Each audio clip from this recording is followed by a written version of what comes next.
Bueno, sean todos bienvenidos al primer episodio de este podcast donde nos reunimos personas de la industria de alimentos y bebidas. Como saben, dirijo una comunidad de más de 700 personas y aparte hace más de 10 años que soy propietario de un restaurante y aunado a eso la persona, o en ese mismo orden de ideas, la persona que en ese momento me vendió el concepto y que me ha acompañado en todo este proceso de crecimiento del restaurante es el chef Julio Loli aquí presente, que ya le doy la palabra para que él nos cuente un poquito qué hace, qué ha hecho. Yo soy ingeniero químico de profesión y vamos a estar conversando en los diferentes capítulos del funcionamiento de los restaurantes, cómo es abrir un restaurante en Panamá, qué limitantes se consiguen, cómo ha sido nuestra experiencia como inmigrantes emprendiendo en Panamá, qué limitantes nos hemos conseguido y por supuesto qué beneficios también en el mercado. Así que nada, Julio, cuéntanos un poquito de esa trayectoria como restaurantero aquí en Panamá. Bueno, vamos a entrar en materia. Como tú lo has dicho, pues ya con muchos años en la industria de restaurantes, he tenido la oportunidad de abrir varios y ha surgido esta idea de conversar un poquito cómo hacemos para mostrarle un poco más a la gente cómo se hace un restaurante en Panamá, ¿no? Esta parte es bien importante porque hay muchísima gente que quiere hacer un restaurante pero no sabe, ¿no? Entonces, estar aquí y compartir un poco mi experiencia es súper chévere para que la gente vea todo lo que está detrás de un restaurante per se, ¿no? de la industria de alimentos y bebidas. Yo quisiera comenzar con el génesis de esta situación. Cuando nos conocimos, recuerdo que la primera vez que te vi, tendría yo unos 18 años aproximadamente, estabas en un hotel, no recuerdo el nombre, pero recuerdo que nos serviste en aquel momento unas arañitas y algún tipo de sides o de bocados que normalmente se daban antes en los casinos. No sé si todavía porque ya no los asisto, pero justo ahí te conocí como chef ejecutivo, si no me equivoco, sí, de un importante casino, hotel de aquí de Panamá. Sí, de hecho así llegué yo a Panamá. Yo llegué con la gente del Royal Casino, el casino del Hotel Marriott en aquella época, ya hace 18 años.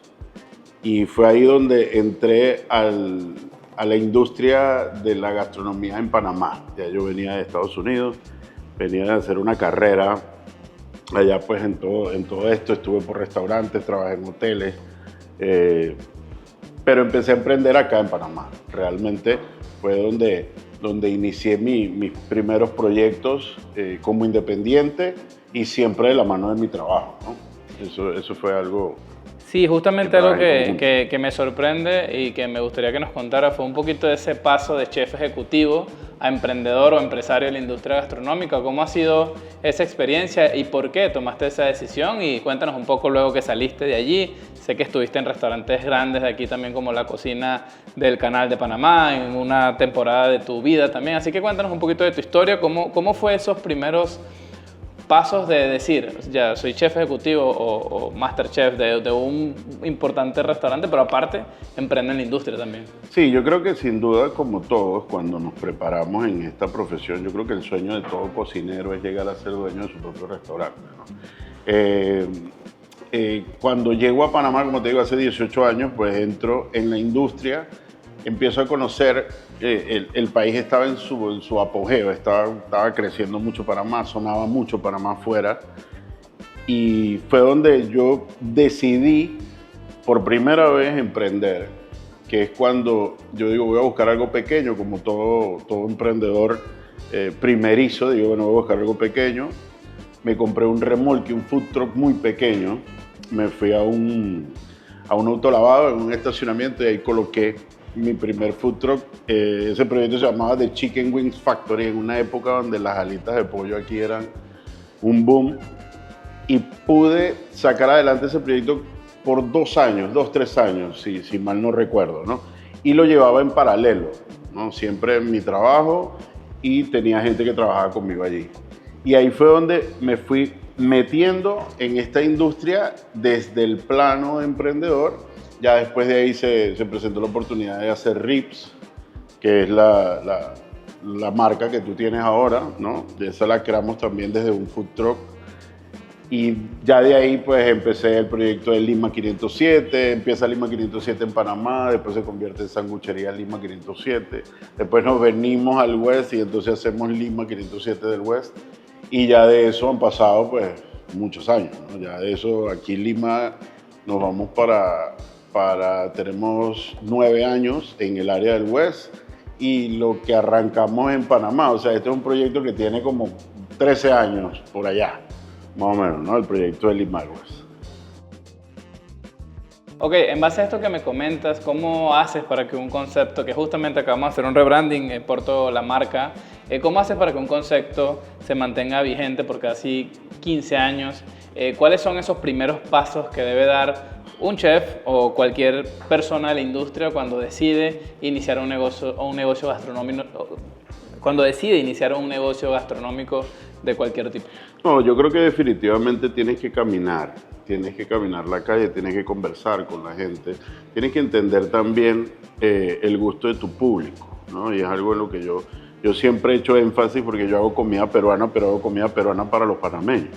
No hago comida peruana para los peruanos. Entonces, entender qué le gusta al panameño, rescatar las cosas claves, básicas, los platos insignias peruanos y adaptarlos al gusto del panameño. Entonces, yo sí creo que el trabajo de uno para mantenerse siempre vigente es estar constantemente chequeando lo que te pide tu público, ¿no? Lo que el mismo público te va llevando hacia el gusto, ¿no? de cada uno.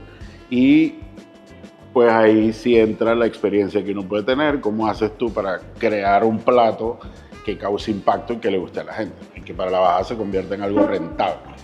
En un primer paso, una vez caminaste, como bien lo comentas, te diste cuenta de qué es lo que necesita el consumidor y tienes una habilidad, hay una creencia errónea que porque sabes cocinar puedes manejar un restaurante. Exactamente. ¿Qué recomendaciones le das tú a una persona que sabe cocinar, tiene un buen producto, caminó, como bien tú dices, armó algún tipo de menú, tiene algunos platillos, tiene algún tipo de idea de lo que quiere vender, pero que no sabe por dónde iniciar un local comercial? ¿O qué le recomiendas? ¿Una plaza comercial, un local, un mall? Tú que has tenido un food truck, tú que has tenido todos los modelos en distintas áreas, ¿cuál es tu recomendación y por qué? Bueno, hablando de la actualidad, yo creo que food trucks no sé, no sería algo que yo vería factible en la actualidad aquí en Panamá.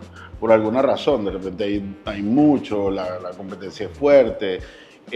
Hay muchos restaurantes también que ofrecen cosas muy buenas a precios ya mucho más razonables que lo que se hacía antes. Antes pensar en entrar en un restaurante era pensar en en tener un presupuesto sumamente alto para poder disfrutar de algo bueno. Hoy en día pues el mercado ha cambiado mucho, ¿no? Entonces yo sí diría que hacia el tema de un local pues te ofrece un poco más de comodidad para los clientes, tienes mucho más espacio, puedes manejarte mejor. Pero sin duda el que va a entrar en esto, pues nada, investigar bien, hacer presupuesto, conocer el área donde lo vas a hacer, saber cuánto vas a invertir y de esa inversión que tú tienes prevista, tú tienes que saber que hay muchísimas cosas que van saliendo en el camino, ¿no? Sobre todo cuando es primera vez. Eso me pasó en Lima. O sea, yo empecé con un presupuesto y terminé con mucho más de lo que tenía presupuestado para el local, ¿no? Porque uno procura siempre mantenerse en la línea, pero van surgiendo cosas y te vas dando cuenta que donde querías la pared no la podías hacer.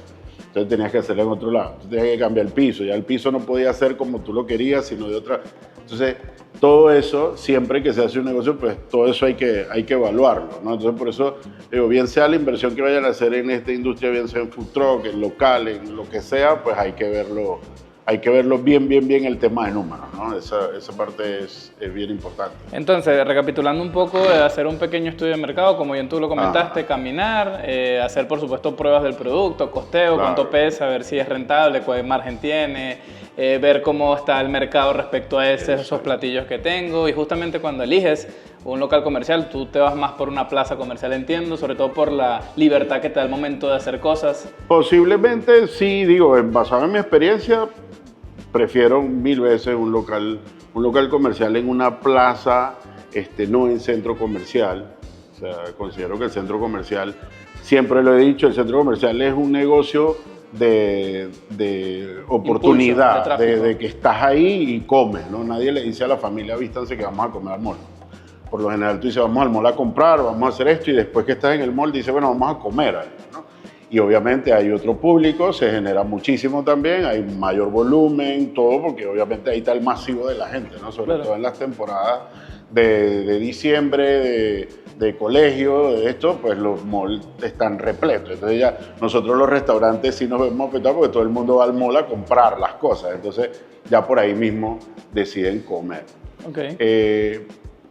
Pero también eso, el que funcione el negocio en mall, en food truck, en locales, en lo que sea, yo creo que va a ser mucho es la propuesta que tú lleves. La propuesta, definitivamente. Si te vas a un food court de mall, pues hay cosas que definitivamente yo no haría, ¿no? Porque tienes el tiempo del que está en el mall no es el mismo del que entra al restaurante. Entonces, jugar con todo eso y entender un poco todo eso hacen de que tu negocio pueda ser exitoso o definitivamente puedas llevarte muchos tropiezos, ¿no? Hablaste aparte de todo esto, del concepto de conocer la competencia, de ver bien qué vas a vender y a quién, conocer el cliente ideal. Hablaste de algo referente al presupuesto, establecer un presupuesto o entender presupuestos. Comentaste que en base a tu experiencia habían algunos gastos ocultos que no tomaste en cuenta al momento de presupuestarte con lo que necesitabas para abrir el local. ¿Cuál es la recomendación de acuerdo a eso, a esa fase inicial, entendiendo que ya la primera fase llegó, ya tienes el local, necesitas permisologías, permiso de bomberos, municipio, DGI, necesitas una serie de permisos y aparte una serie de cumplir con requisitos y normas en términos generales a una persona que no sabe absolutamente nada y no funciona, no sabe cómo funciona este tema? ¿Qué recomendaciones le das? No, yo considero que tienen que buscar gente que tenga experiencia, por ejemplo, en el tema de permisología. Conseguirte un abogado, puede ser un gestor que tenga experiencia previa, que te pueda gestionar todo lo que son los planos del municipio, los permisos, que te pueda hacer la cuestión de los bomberos. Y entonces, pero que tenga la experiencia. Hay muchas personas en Panamá que lo hacen, que tienen experiencia en eso. Entonces te ahorras muchas veces el error de una es, no, yo voy y lo saco. Yo lo hago porque me dijeron que voy al tercer piso del municipio y hablo y entrego y no es así. Entonces, eso fueron una de las cosas que me fueron encareciendo esto porque yo comencé como todo. Yo quería hacerlo todo yo porque no quería, pues, salirme del presupuesto y al final empecé haciéndolo yo y tuve que pagar para que terminaran haciéndomelo. ¿Tuviste doble gasto? Exacto, tuve un doble gasto. Entonces yo dije, ese es un error que no lo cometería nuevamente. Definitivamente ya buscaría las personas indicadas y los pondría en la tarea de hacerme, por lo menos esa parte que al principio es bien difícil, ¿no? Es bien fastidioso, esto quita mucho tiempo. Bueno, ¿qué te parece, Julio, si cerramos este capítulo aquí, en el momento que empiezas a abrir el restaurante y en una siguiente ocasión podemos conversar de la puesta en marcha, de cómo iniciar el costeo, las preparaciones, las pruebas, eso que llaman la marcha blanca, cómo fue tu experiencia, pero para quizás no alargar tanto este primer capítulo y dejar a las personas con ganas de ver más, con ganas de conocer un poquito más de tu historia y de cómo tú has, de hecho, no te he preguntado eso, pero sé que aparte de montar negocios exitosos, has asesorado negocios exitosos también. Has llevado a negocios que a lo mejor no tienen un concepto tan rentable a ser rentable. Entonces, ¿qué te parecería si nos despedimos acá? Si nos quieren seguir, nos pueden ver en nuestras redes sociales, @MichaelSnor. Aquí le vamos a dejar el enlace de un grupo de WhatsApp donde estamos dando contenido, eventualmente de un grupo de alimentos y bebidas donde hay más de 700 personas del rubro. Y bueno, Julio, si te quieren contactar para que los ayudes un poco y para que los guíes, ¿dónde podrían comunicarse contigo? Bueno, las redes sociales, ahí se las dejamos, @JulioLoli, @LimaelWest, @Albarrilangril, todos los arrobas que tenemos nosotros con los restaurantes. Así que nada, por ahí nos pueden contactar. En este capítulo solamente estuvimos revisando qué tienes que tomar en cuenta en el momento de iniciar un restaurante. En los próximos capítulos les estaremos revelando cada una de las áreas que necesitas empezar a trabajar para que tu restaurante sea exitoso. Espera. Si quedaste con ganas de más, tenemos unas preguntas bonus para Julio Loli y son sorpresa y que nos va a responder. Vamos a ver cómo le va. Julio, por aquí, ¿cuál fue la pérdida económica más grande que tuviste y cómo la superaste en la industria, por supuesto, gastronómica? Wow, pero hablamos de cifras, ¿no? Cifras bastante, pero no, hombre, yo creo que cada vez que me he caído y me he levantado, ¿no? Yo creo que esa es la parte. ¿Y cómo he hecho para levantarme? Pues seguir cocinando, seguir cocinando. Yo creo que esa es la clave, ¿no? Y no perder la actitud. ¿En algún momento en estos años has pensado en cerrar tu restaurante? Sí. ¿Y por qué?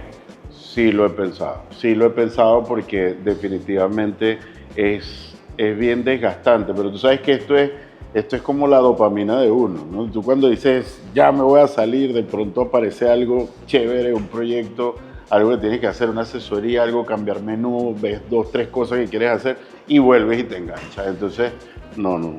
¿Cuál ha sido tu peor error con algún colaborador o socio y cómo lo superaste? El peor error, quizás haber confiado en alguien que no debería haber confiado en temas laborales. Con socios, wow, tuve una con un socio malísimo. Pero eso que va, eso ya le eché tierra. Pero eso fue un proyecto que me desgastó muchísimo, fue muy corto, fue muy bueno, pero no. ¿Te ha tocado botar comida y no venderla? ¿Y qué hiciste?